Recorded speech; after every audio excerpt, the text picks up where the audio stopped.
Liberalism എന്ന് പറയുമ്പോൾ നമ്മൾ കൃത്യമായി മനസ്സിലാക്കുക, ഇത് മതനിരാസം നേർക്കുനേരെ മതനിരാസമല്ല, നേർക്കുനേരെ ദൈവനിഷേധവുമല്ല.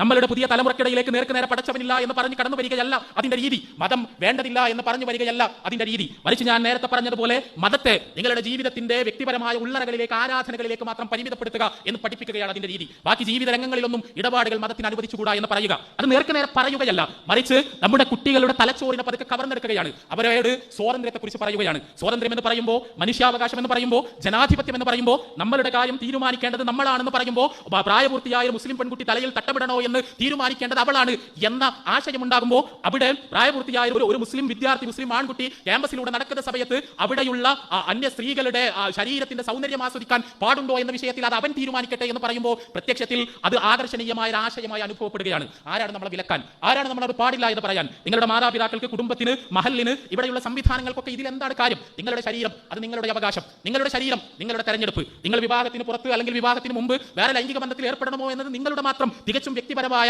കാര്യം. അതിൽ മറ്റുള്ളവർ തലയിടുന്നത് എന്തിനാണ്?